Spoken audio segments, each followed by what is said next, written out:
Hi guys, finally back here. We are in Hosea chapter 11. And so God has spent the previous 3 chapters, 8, 9, and 10, warning his people of coming judgment through the prophet Hosea, as we know. And so as we come to Hosea chapter 11, we find something a little bit different. We find God professing his love kind of as a parent toward their child. Now, God has gone back and forth with the grieving and the loving his children and the coming judgment and pleading with them to repent, right? So, like a father remembering his child, young and innocent, like as a baby, our Father grieves over the bad choices of his children. So, consider his words. This is Hosea chapter 11, verses 1 through 4. It says this: When Israel was a child, I loved him, and out of Egypt I called my son. The more they were called, the more they went away. They kept sacrificing to Baals and burning offerings to idols. Yet it was I who taught Ephraim to walk. I took them up by their arms, but they did not know that I healed them. I led them with cords of kindness, with bands of love, and I became to them as one who eases the yoke on their jaws. And I bent down to them and fed them. So what is God saying? Like a good parent, God says he loved them. He called them. He taught them to walk. He healed them. He led them with kindness and love. He eased their burdens and he fed them.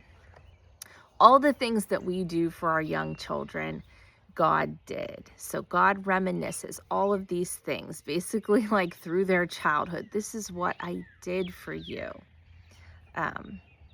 So as a mom of a senior this year again, I'm reminiscing all these things, like when they were babies, right? And so you can feel God's pain. Like, these are the things that I did for you when you didn't even know because you were a child. But what did God's children do in return?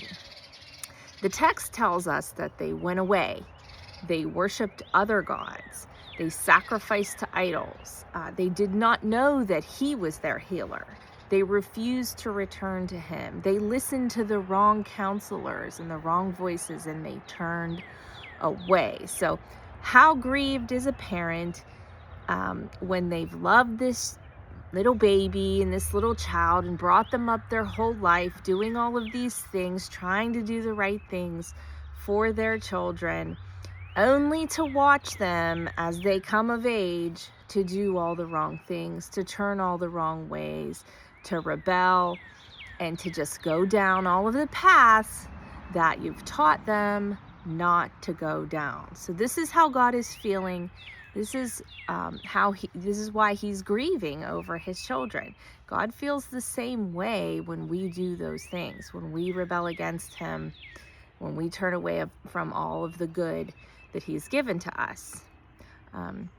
So he grieves over the rebellion, and the weight of his words are evident. If you consider Hosea 11 verses 8 and 9, just listen to how he states his case here. He says, "How can I give you up, O Ephraim?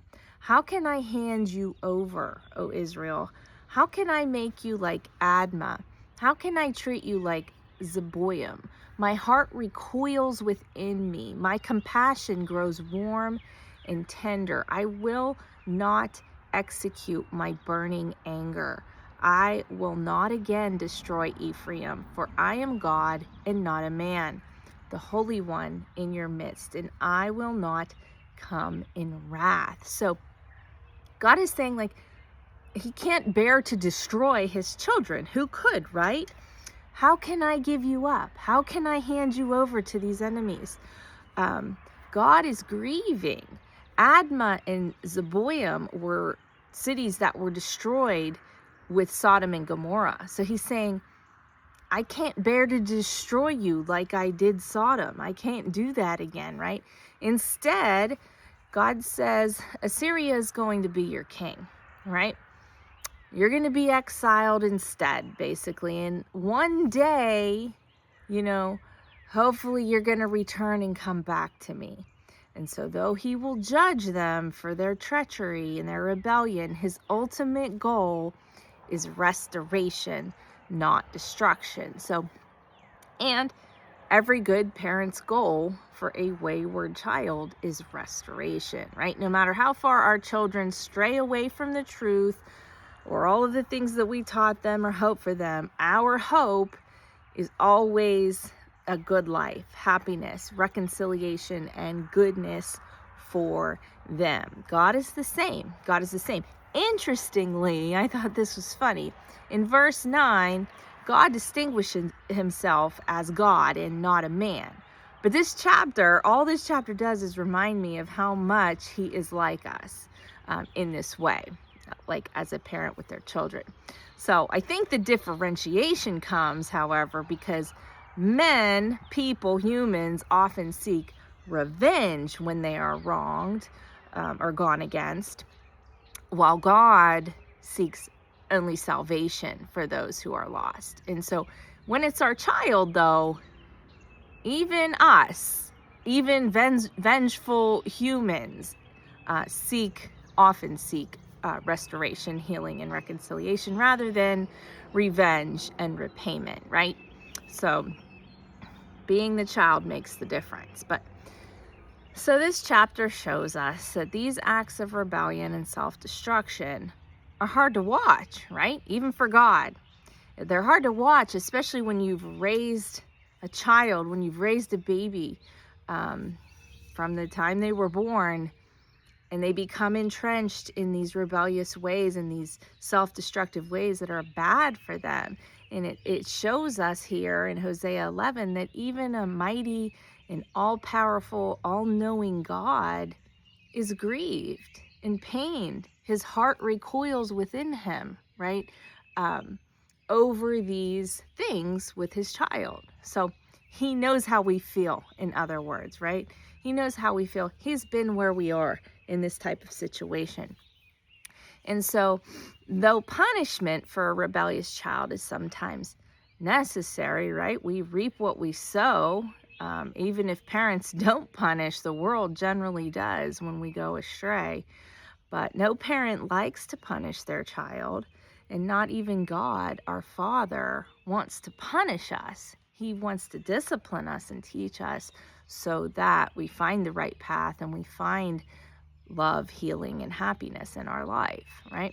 So the next two chapters that we'll go into will look more into the indictment on Israel and the coming judgment that will come to them for their rebellion. So that's going to be chapters 12 and 13, I believe. And so we're coming to the end of the prophet Hosea's words, and we'll see where we get to. I hope that's helpful, and have a good Sunday, guys.